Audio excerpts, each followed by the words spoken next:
Welcome to Reality Tea ×2, the podcast where we discuss all the trash reality TV we love to hate.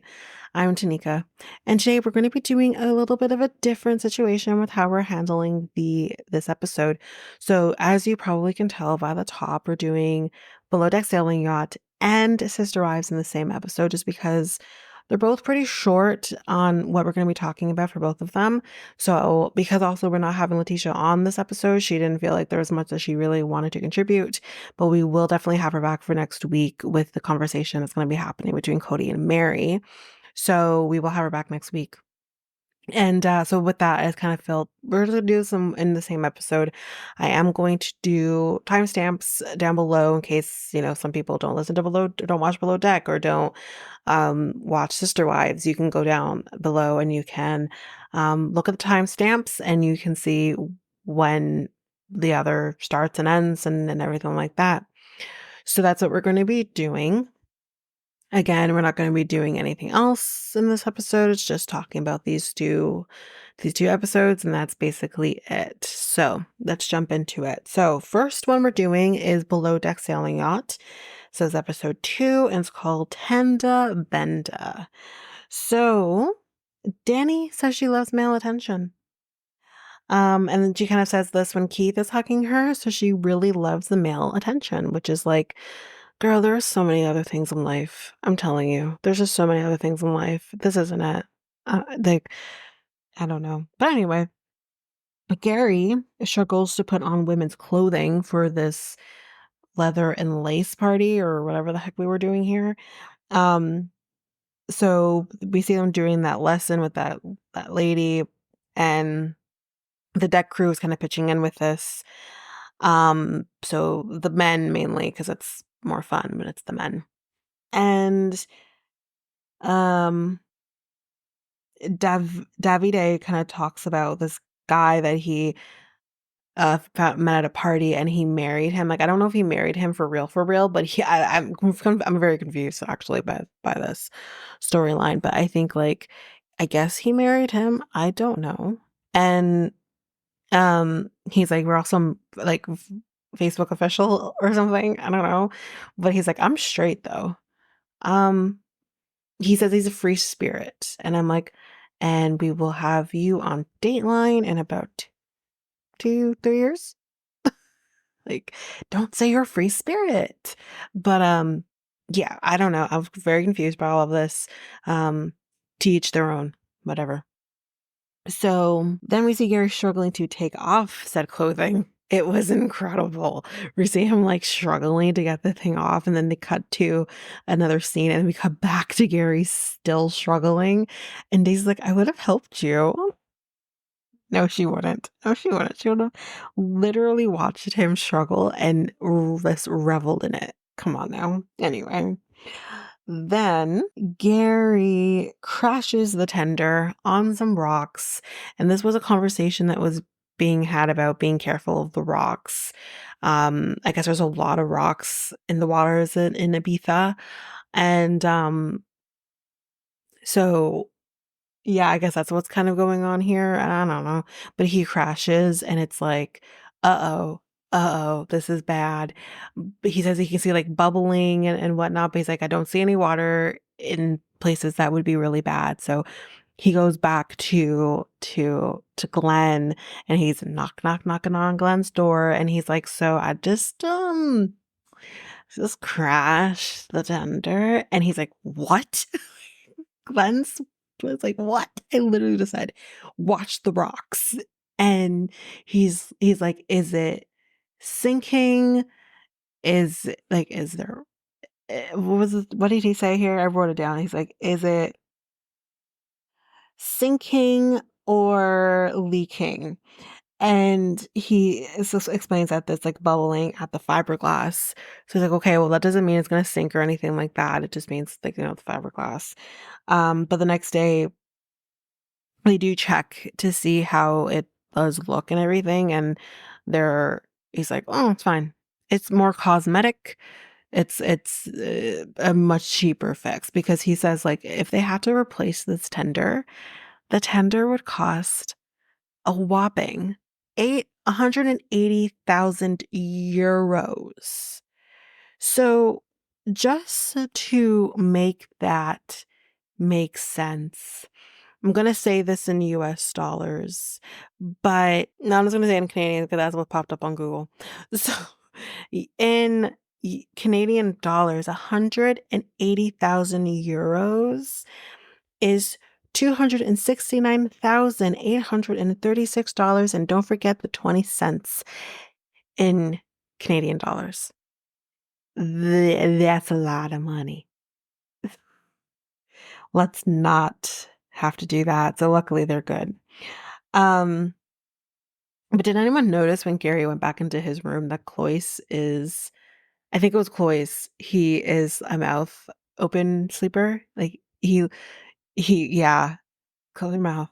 But anyways, so the guests the next day are going to be going to a beach club, and when they go, or prior to when they go, we see Danni flirting a lot with Keith. But then when they do go to the thing, Danni is flirting so hard with this guy who works at this beach club. And as soon as she hears that this guy is from South Africa, she's like, wait a minute. You're from South Africa? Where are you from? He's from Cape Town. She's from Durban, which is the same place that Sunny's from and 90 Day B90. So I'm like, okay. I mean, oh, okay. But so yeah, she's like hitting on him hard, like hard. And meanwhile, Keith is like, I like her. I really do like her. But she's going hard with this guy. And they actually they change numbers. Like, this is, yeah. And while she's hitting on that guy really hard, and his name's Anthony, by the way, Cloyce is hitting hard on Daisy. And she's like, no, never gonna happen. No, no, never gonna happen. It's never gonna happen. It's never gonna happen. She's like, absolutely not. But then Danni calls Daisy to ask if Gary can bring some trunks. And Daisy's like, who goes to a beach club and doesn't bring some trunks? That's a very good question. And so she goes to find him in order to get him to take it over. But Glenn's like, oh, he's sleeping. So she has to go into his room and say, hey, can you go and take this to them? And he's like, for fuck's sakes. He's like, I didn't sleep well last night. He was stressing over the tender, so he didn't get a lot of sleep. So now he has a sleep interrupted and he was snoring, like he was sleeping. And yeah, now he has to go do that. So that's important for what's going to come next. They then decide to ask the guests how long they want to stay. And they say, we want to stay here as long as possible. Like, we want to stay here to the very last minute. So let's do it as long as we can. So with that being said, they end up deciding, okay, well, they call Daisy. Daisy says, okay, we're going to get someone out to switch with you guys because they haven't probably had a break. The cabins haven't been turned over. Like, nothing's been done. So she goes over to Gary and says, can you go pick girls up and switch them with Emma and Keith? And he's like, no, they can stay there until the guys are ready to leave. I've just said that out there. I'm not going back. Yikes. And then Daisy's like, okay, I'm gonna remember that. And he's like, he tries to like call after her. He's like, I'm gonna remember that as she goes down the stairs. But I guess after having a conversation with Emma, he basically decides, okay, not to have Daisy on our bad side. Not our bad side, your bad side. Just you, not everybody else. Just you. We had to have us on her bad side.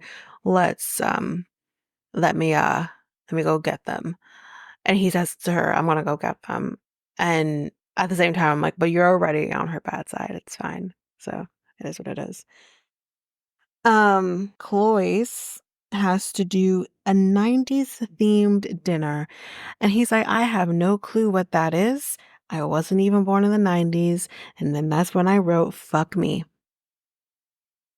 Like, oh, I mean, yeah, that is probably very true. He's probably, I mean, this again was filmed a while back, but he's probably only like a year or two older than my brother. And I was like, God, fuck. Anyways, Keith and Emma Um, they get there and Danni basically says to him, "Oh, meet my new boyfriend." And Keith is like, "For real, for real? My luck? Like, what?" He's not a happy camper. So when they're leaving, to come back now with the guests basically say, "That's to do dinner at 8 o'clock," which is in 45 minutes. There's no way in hell. And then it goes to, "Let's do it at 8:30 because they're not ready to go." And then it actually starts at 9. And he's like freaking because he's like, "It's going to be ruined." It's like, "Okay, you're fine. You're fine, my guy. You're fine." Meanwhile, Keith tells Danni that she was punching, which basically means that she's punching above her, which she is capable of getting. When he was talking with respect to Anthony, our guy at the beach club, and she's like, "So you're basically saying I'm ugly," which he didn't say that, but everyone here can understand that that's called jealousy. He's jealous. Not saying that's the right thing to do, but he's a little jelly, and he should have just said, I like you," and that kind of sucked, instead of saying that. And she won't even let it go. She brings it up later, on that day. She brings it up the next day when they're at their hangout or whatever, when the guests have left. She might brings it up there too. It's like, girl, let it go. He apologized. Um, So Cloyce does shots with the guests because they want to do shots with him. And he also raps in the process, and it's great. And Daisy's like, "Didn't know we had like Eminem secretly on this boat. Like, what's going on?" Danni thinks that doesn't like to clean bathtubs when she knows they've been used. It kind of makes her feel, I get that. I do. I get that. And then we see the guests leave, and the tip ends up being $15,000. That is shitty. That is a shitty tip. But then Daisy says that this is the last time we will all be friends. We're either gonna fuck each other or fight each other. And Glenn says, or both.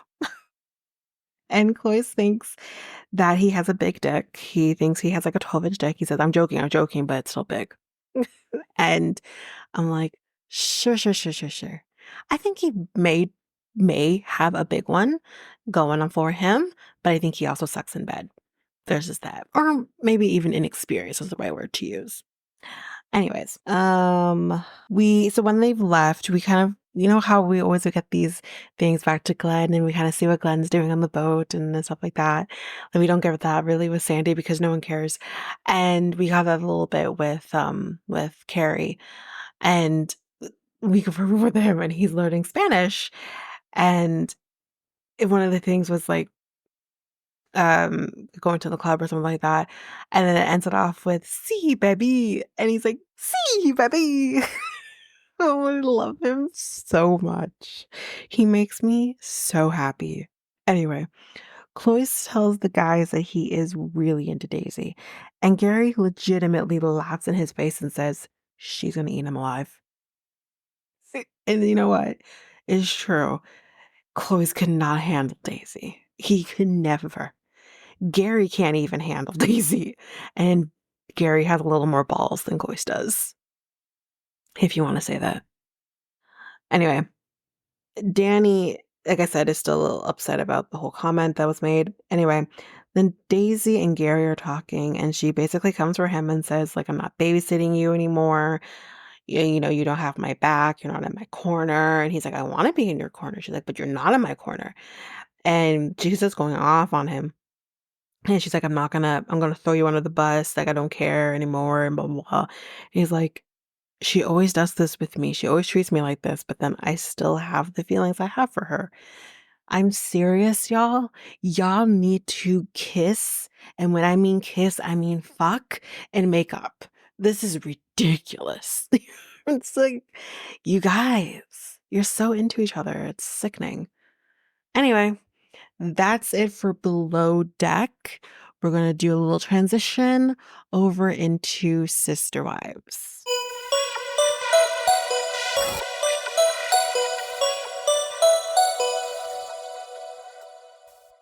So let's do sister wives now. Again, it's not going to be very long.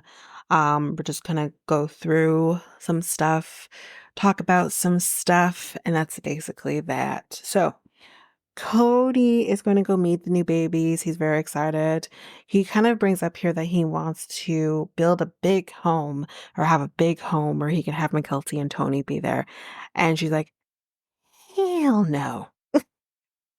Um, and then we basically just talk about placenta. She's encapsulated her placenta. She's actually taken a bite out of her placenta. We then have a picture of her placenta. And I said, why in the Lord's Jesus Christ did we have to see said placenta? But here we are. And good for you. Robin says she started the whole placenta thing, which will but at least within their family. And I'm just like, okay, Robin, okay. Take credit for everything. It's fine. Then we talk about the church, potentially women of the church, basically, I guess, feeding each other's babies. And we're kind of making this big deal about it. And I'm just like, it's it's not that crazy. We've had things called wet nurses before. It's not crazy if something like that would have happened, but I guess we're making it a bigger deal because it's the FLDS church, and it's just like, it's not that big of a deal. There are worse things that have happened in the FLDS church than women breastfeeding each other's babies because whatever. Like, who cares? Who cares? It's not that big of a deal. Anyway, um, but everyone kind of denies whether or not this actually happens, where Robin's like, oh no, I've seen it. Thank you, Robin, for your service at just telling the damn truth, because who cares? Like, I believe her. Who cares? Anyway, Christine says that she had her second date with David. That's about that. We see Gabe and Janelle talking. So we're going to be having like kind of two different scenes with them. And Gabe talks about how Kody texted him, and he kind of felt like he was kind of waiting for this apology from Gabe that Gabe does not feel he needs to give. And Gabe apparently said to him, like, unless you're ready to actually apologize, I really have nothing to say. And Kody apparently, like, a couple days to sit on it and came back and let me explain this right now. Okay, let's explain the timeline. Because remember the conversation that Kody and Robin were having, correct? In the last episode. And the fact that um he mentioned to Robin that he had messaged Gabe, but hadn't received a message from Gabe yet. That clearly is not true. I guess Gabe did message him. And I'm going to tell you right now that Kody then followed that up with that text message after having the conversation with Robin. Because Robin's losing respect for him. Anyways, so Kody apparently came back saying, I forgive you, so will you forgive me? And Gabe's like, forgive me for what? Like, I have nothing that you need to forgive me for. Like, I didn't do anything to you. You did it to me. Like, and it's true. It's our narcissist can't apologize. That's the problem. But basically, he says if Kody does not apologize for what he did, then he says, I'm okay with not having a relationship with my father. I'm okay not seeing him again. Like, he will never see me again. Like, I'm okay with that. And Janelle says, Gabe took it the hardest but this everything kind of going on with Kody and the kids because he had the closest relationship with Kody. Kody would take Gabe on business trips. They were very close all through his formative years. They were very, very close. And he's definitely taken this the hardest because of that. And I think it was her that said that she feels that the family needs to conform to what kind of Kody wants, which is the patriarchy, him being the patriarch. And he, of course, we've heard this before, deny that he ever wanted to be patriarchal because he's never been that before. He just explains that he was so mad about Christine leaving that he just wanted to be the patriarch. And it's like, go to therapy and deal with your anger. You don't then lay your yourself down and be like, I'm the man. Like, fuck out of here. And she says, like, him using words like loyalty, patriarchy, respect, disrespect, things like that. He's just like, those were words that he never used before. His kind of philosophy was love and charity and stuff like that. So she's like, this is not the Kody she knew. And it's, obviously very confusing. He says, like, some family members weren't handling the things with COVID the way he obviously wanted to. He says that when he got COVID, he was very angry because he felt that he probably got it from probably one of the older kids. Maybe even a wife potentially as well, because Janelle and Christine kind of were like, I'm taking the precautions that, the CDC says we need to take. And I'm not going to go over and beyond that because, you have issues. But he says, it was so bad. Like, I almost saw the Grim Reaper. Like, or sorry, not almost. I did see the Grim Reaper. And I said, my guy, calm the fuck down. Listen, yes, I understand people were dying from COVID. There's no doubt about it. And sometimes, yes, you feel like death, especially like that first time I had COVID was horrific. It's not fun. I understand all of that. But you're not gonna die. Okay? You're, you're, we, you're, okay. About the Grim Reaper. Calm down. But Gabe says, well, listen, if it's brown and it stinks, it's shit. I love that. Thank you, Gabe. I'm gonna use that. But Kody also, that he apparently, or it was rumored that Kody said that he wished that he had waited to marry Robin because let's face it, not, she was, she was like 9 when he got married to Meri. Um, but he says, listen, that was just a misunderstanding that just got blown up into gossip. I said, so, but you said it then. So you said it because you're saying it's a misunderstanding, when then lends me to believe you said it or said something like that. So you said it. Like, get the fuck out of here. You said it, Kody. Anyway, Meri, we find out, was granted the release on the basis of abandonment, which the leaders apparently called Kody to tell him that Meri was granted her release. And they said other things I don't want to talk about. And Mary's like, they did it on the basis of abandonment. And he doesn't like that word because he doesn't believe he abandoned me, but you did. You abandoned her. You 1,000% abandoned her.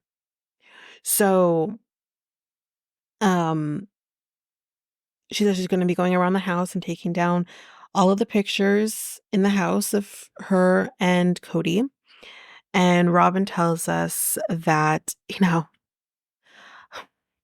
he was so sad about this. Like, he was like crying about the demise of his relationship with Meri. And I'm like, what the fuck are you talking about? When? When was he mad or upset or sad? When? Because I didn't see it. Maybe when the catfishing happened, sure. But when? And then we got cut over to Kody and he's like, I was so relieved. That's the truth. Thank you. I don't like what you're saying, but that's legitimately the truth. And Meri was never loyal to me, And then cue Robin's fake tears because there's not a single tear in sight. There's not a single tear in sight. Like the sniffles and then like the dabbing of the eyes, even though they're dry. It's just ridiculous. Anyway, she just hopes that Meri still wants to be friends with us. Why would she want to be friends with you? Why does she want to be friends with her ex-husband and his wife? So we kind of cut back over to Janelle and Gabe's conversation. And apparently Savannah has kind of said that she will kind of just meet Kody where he is. Like it is what it is. And she also apparently has said that, with her closeness to her brothers, and this is kind of sad. Like, I don't know how many, like, all her brothers or if it's Gabe and Garrison, but she kind of said that she would want her brothers to walk her down the aisle. And that kind of broke my heart that just broke my heart. Because again, like, I don't know if it's all of her brothers, because again, like there's Logan, there's Garrison, there's Gabe. But if she just, but in this particular sense, meant Garrison and Gabe, because they are obviously the ones that lived with her the longest as well, right? And it just broke my heart because obviously, um, physically speaking, Garrison won't be there when she does, but this is really sad. It was really, really sad. And it kind of hit hard when I heard that. I'm just like, my God, like, oof. Anyway, and then also on this other hand, it's like when your dad is still here and alive and you don't even want that from your dad. And there's nothing against that. I totally get it. I feel the same way. Um, if when time comes and I do have the wedding that I wanted and I want that to happen, like I would want my grandpa to walk me down, but um and my dad's still alive. It's not to say that he's not, but it's tough, kind of knowing that, you won't necessarily have that or but yeah, it's just I was really sad. That got me. Um So Gabe thinks that Robin has a victim complex. You don't say. The amount of tears, quote unquote, that fall from her face, quote unquote, is just sealing that deal. The kids are very leery of her. They kind of is kind of mentioned here that they're afraid of saying anything that she will just not misconstrue or twist in whatever way she wants and then use it basically against them. Which that's, yeah. He says, I don't think I will ever have a relationship with her because of that. Um, and he says, he says straight up, I just don't have respect for her anymore. And I get it. Um, the, the thing that he kind of wants the most is to have a relationship with her kids. He said, like, Aurora and him were very, very close. He would actually call Dayton when they were all in college. Like, he misses that. He doesn't really foresee having a relationship with Robin and Kody, though. But the problem is that I don't ever see that happening because her kids, I don't know where Dayton stands. I wonder if Dayton's Switzerland and all of this, but I don't know. But um with at least with Aurora and what's the other one's name there? Arizona? Brianna, that's it. Arizona.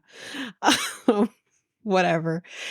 With Aurora and Brianna, I think that they're so loyal to Kody that they wouldn't allow a relationship with anyone. Janelle says that he never used this is where she says he never used to use those words that he does now. And she's like, where did things like flip? And I honestly think the flip happened with COVID. I think the flip happened there.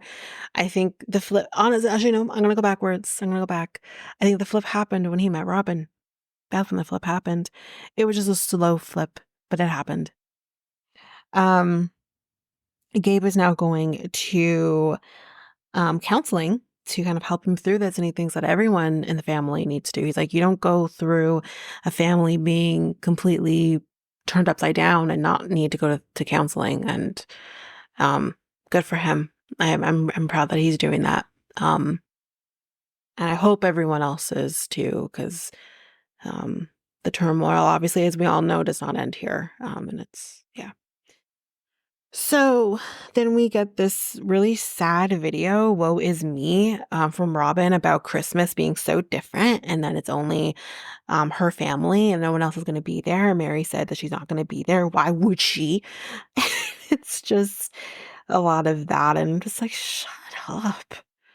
But that's it. That's it. That's all for Sister Wives, and that's it for this episode. Again, the next episode that you guys can probably expect me to get over to you guys will be a B90, but that probably won't be coming up until Monday. But that's it. That is it for this episode. So if you like what you heard, please rate, review the podcast on either Apple Podcasts or Spotify. Also, don't forget that you can also share us with everyone in your life if you really love this. And I do want to read those reviews. I'm definitely getting 5-star ratings, but I want to read those reviews. So send me those reviews and I will read those 4 and 5-star reviews on the podcast. Also, we're on every one of your favorite podcast apps, every one of them, including you can find us on YouTube at Reality Tea Times 2. If you want to connect with us, you can do so by going to either Facebook or Instagram at Reality Tea Times 2. You can also find us on Twitter, TikTok, Reddit at Reality Tea Times 2 Pod. We also have our email, which is at realityteatimes2 at hotmail.com. Definitely want to hear from you guys. And we also have our new website where you can listen to all of these episodes. You can review the podcast on there as well. You can connect with me in any way, all the stuff. It's all there. And you can find me there at www.realityteatimes2, all spelled out, .podpage.io. It's there. And don't forget, I also have my other podcast with my friend Mykelti, Next Take Podcast, where we talk about all kinds of different topics. But you can find us on any of your favorite podcast apps over there as well. Or you can also go to YouTube and you go to Next Take Podcast, as well as our website, which is solo.to/Next Take Podcast. So yeah, there's that, and that's basically that. And again, don't forget, if all of this information is overwhelming, we do have all of the links, everything in our show notes. But that is it for now, guys. Thanks. Bye.